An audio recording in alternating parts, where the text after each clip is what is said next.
Yo! Back at it again, this is DJ Rex. The more crazy ass things, disturbing videos found on the internet right now, damn it. Crazy type of shit. I have nothing else to be said. There's gonna be disturbing clips on the video. Show some love for the video. Link in the description below. And yeah, that's pretty much all I gotta say right now.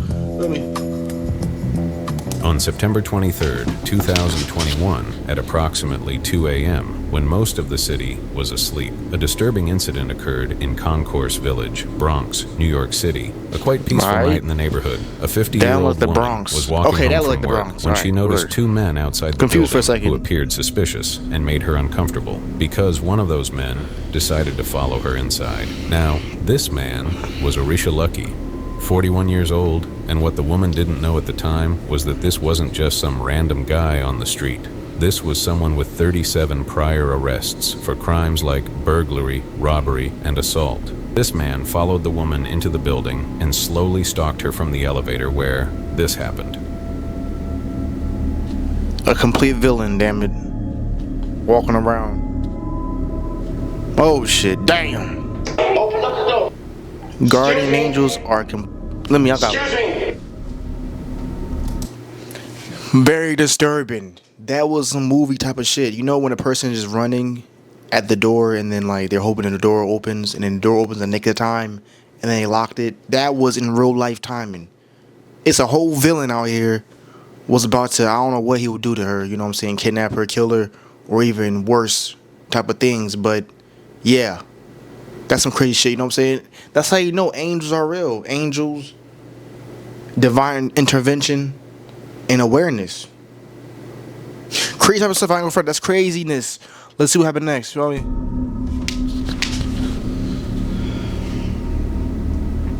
Look at this dude's face. Like a reptilian. They look like the fucking reptile from Mortal Kombat. I ain't gonna front. Orisha immediately put his foot down to try to stop the door from closing as the victim was trying to get away from him. He then tried the doorknob, rang the doorbell, and had the audacity to talk to her, asking her to open the door, but eventually he left. You see, Orisha Lucky had an extensive criminal history, and this incident occurred in a neighborhood with notable crime trends, which likely made the victim more vulnerable. According to the victim, she had never seen this man before, which suggests this was not a targeted personal attack, but rather a random act, possibly driven by his criminal tendencies. This was a complete stranger, someone who likely picked her at random because she happened to be alone. There was two guys like outside, right? And they were just like looking suspicious. He followed me inside the building and he said miss twice.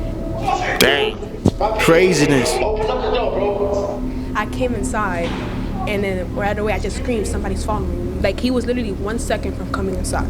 I feel very scared. Wow. Like, I was saying, what if I had the top door locked? What if, like, it was literally just 1 second. If I had the top lock, he could have got of me. Even though this area has a history of crime, this building's front entrance wasn't even locked. There was no security guard, no access code, nothing to stop someone from just walking in off the street. And in a neighborhood already known for rising crime, that makes this even more dangerous. The victim, terrified by the incident, said she was very lucky to have been able to get away from him. Thankfully, security footage caught the entire thing, and once it was shared online, people in the community helped police identify him. Orisha was arrested and charged with burglary. Honestly, her awareness of her surroundings and the fact that she being able to get away from him is a miracle, because if her door hadn't locked in time, if she had hesitated even for a second, if he had been carrying a weapon, she might not be alive today to tell the story. And in a city as big as New York, that's the kind of close call that happens more often than we want to believe. Dirt biking is one of those sports that gives you a rush like no other, but sometimes that excitement can turn into a nightmare in just a few seconds. On October 25th, 2024, a rider named Brigham was out with a group of fellow bikers exploring the wild and unforgiving terrain of Moab, Utah, a place that's world famous for its extreme off-road trails and stunning rocky views. Moab, I thought that was a Grand Canyon at first. That's crazy. Known for its steep climbs. I thought that was Arizona, damn it. Long stretches of slick rock and sand dunes that test even the most experienced riders. And that's exactly what Brigham had come for. He wasn't new to dirt biking. In fact, he loved it. It was his passion. But that day, something went wrong. Okay, on a dirt bike in Utah. That's what you said, Utah? Oh shit, this don't look good. This does not look a good scene. Not because I'm afraid of heights, but because some bullshit about to happen. I go front. Disturbing type of shit. Oh no. Oh no. Oh damn. The person just fell off the damn cliff, off of their bike. Stop there. See if you can walk down towards him. That's unbelievable. Walk down towards Well, that's actually it's believable because shit like that can possibly happen. But damn, that's messed up though, for real, for real. Hold on. That's rough. You okay? If it would be went down there and a person neck just snapped or whatever, or like the whole head just exploded, that would be some wild shit to view. I'm coming. I'm coming. Very man. fucked up. I'm coming. Oh shit! Damn! Oh shit. Where does it hurt? Damn! As the group was making its way across one of the challenging hills, Brigham's bike suddenly stalled near the base of a climb. In that split second, when his bike lost momentum and balance, the machine tipped over and sent both him and the bike tumbling down the side of the hill. He didn't just fall a few feet, he fell somewhere between 60 and 80 feet, crashing hard against the rocky slope, with the bike landing right on top of him. The pain was immediate and unbearable.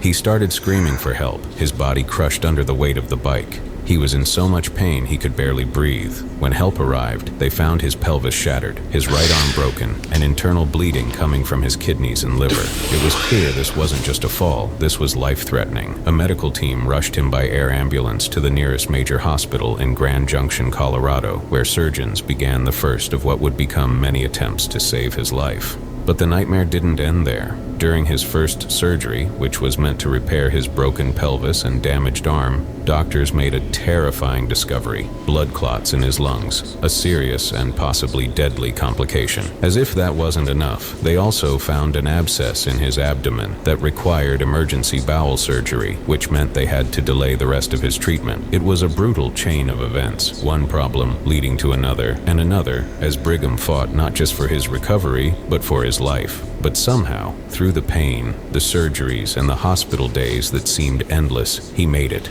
Brigham was eventually stable enough to be flown back home to Gilbert, Arizona, where he began his long and painful road to rehabilitation. And even though he survived, this accident became a painful reminder that dirt biking, as thrilling as it is, can turn deadly in an instant. Just one small mistake, one engine failure, one tumble, that's all it takes.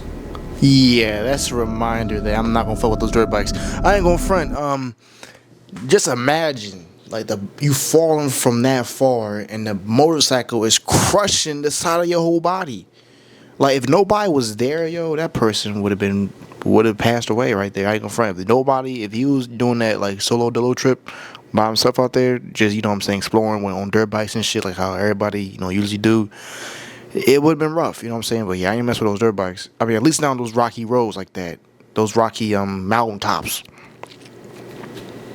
Crazy type of work. I ain't gonna front. Let's watch the next clip, you know what I'm saying? Parents are supposed to protect their children. They're meant to offer love, safety, and guidance. But for some children, that's not the reality they're born into. On April 4th, 2025, a 6-year-old girl was found wandering alone under the burning sun, hot, thirsty, and hungry. Her only companion was her dog.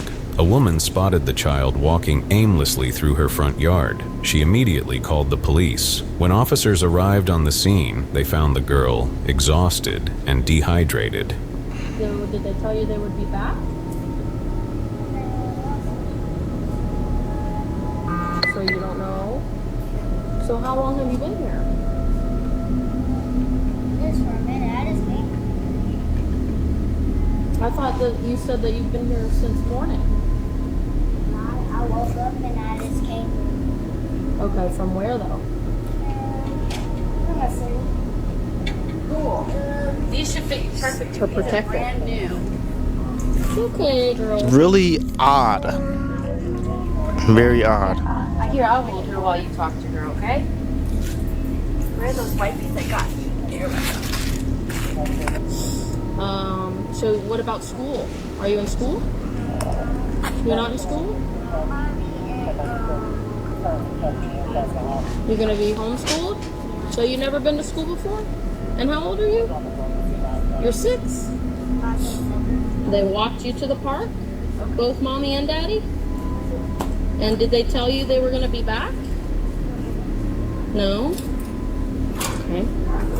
The woman who made the call, along with a neighbor, quickly brought the girl food, water, and some clean clothes. Paramedics later checked her vitals. Thankfully, she was okay, but that didn't explain why she was alone to begin with. At first, officers thought it might have been a case of a child wandering off, but what they learned next changed everything. The girl didn't have a home nearby, she didn't go to school, and she had no idea where her parents were. After a deeper investigation, police discovered that the child's mother and her boyfriend had deliberately dropped her off in the area earlier that morning. Crazy. Yeah, we're gonna take you for a ride. Shit. That's crazy. I go from. It's wild. You was abandoning a child like that. Why? People are fucking crazy. That's all I pretty much tell you, Joe. Yeah. You know what I'm saying? No, we just wanted to make sure she was okay. Okay. All right, you ready? All right, here. What's your puppy's name again? Ghost. So Ghost can't ride in the police car, but you're gonna see Ghost once you get done. Once we get done with our ride, you'll get to see Ghost after that. Okay. All right. So I'll hold on to Ghost. She's gonna ride with Deputy. They had left her to fend for herself. It wasn't a mistake. It was intentional. Authorities quickly located the mother and her boyfriend. Both were taken into custody and charged with child desertion.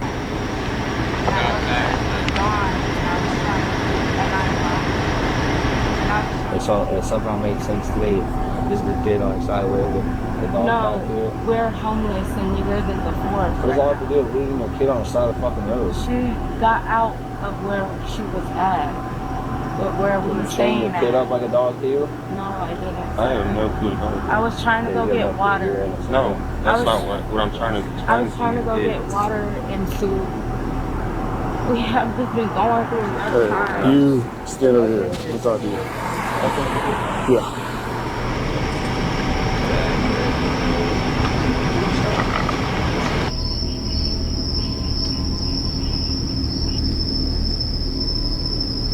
I'm sure Later, the girl's grandparents were contacted. They claimed they had no idea what had been happening and took the child into their care. She's now safe, but the emotional damage may already be done. Sadly, cases like this are not rare. There are people out there who simply should not be raising children, and yet the ones who suffer most are always the children themselves, and wondering why the people who were supposed to love them the most simply didn't. Rough. Sad. Military operations are not just about That's really messed up. I ain't gonna front. They're about real people, real danger, and moments that can change everything in the blink of an eye. Around 2011, deep in the Kunar province of eastern Afghanistan, a group of soldiers from the 101st Airborne Division were carrying out a mission. Kunar, for those who don't know, is a rough mountainous area near the Pakistan border. And at that time, it was one of the most dangerous places in the world, a place where the Taliban were known to hide, move, and strike without warning. The soldiers were inside a convoy of MRAP vehicles, heavily armored trucks made to survive IEDs and ambushes, with thick layers of protection on all sides. In one of those vehicles, a young American turret gunner was standing up through the hatch, scanning the area, ready to protect his team. But then, something terrifying happened. Ah, shit! In the head! Fuck!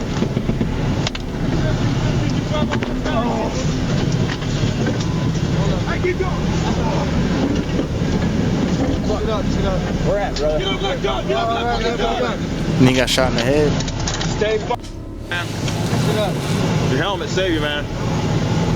Hey, is he alright? Hang on. Sit up. He's bleeding a little bit, but you can be alright. Some Battlefield type of shit right here. Oh, they wild. They trying to get back for his homie that got shot in the head. Hang on. Look at this. Oh, shit.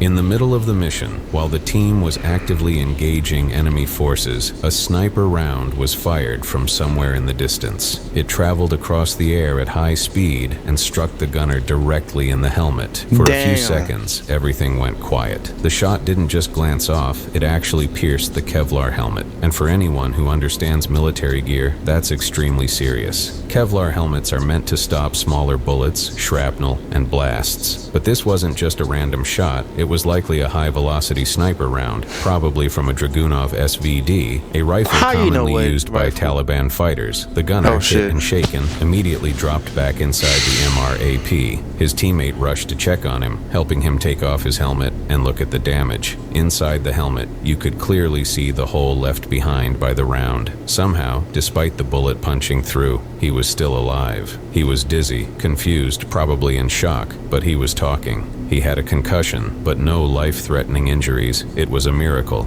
The soldiers quickly adapted. Another gunner took over the turret, and the MRAP kept moving forward, staying in the fight. There was no time to stop, no time to break down. Now, oddly enough, this story didn't show up in any major news reports, but it spread quietly through forums, videos, and online posts.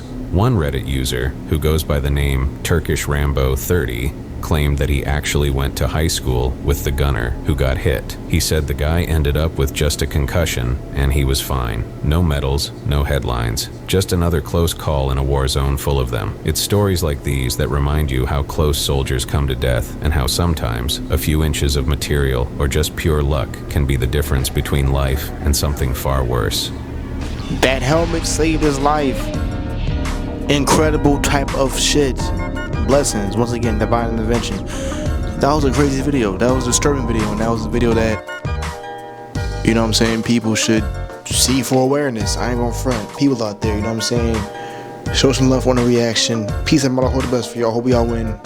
And that's pretty much I got to pretty much say. Shit. Crazy video. All of it was, you know, it was messed up, disturbing, but yeah. I don't know what to say. Let's, you know what I'm saying? Peace. You know what I'm saying?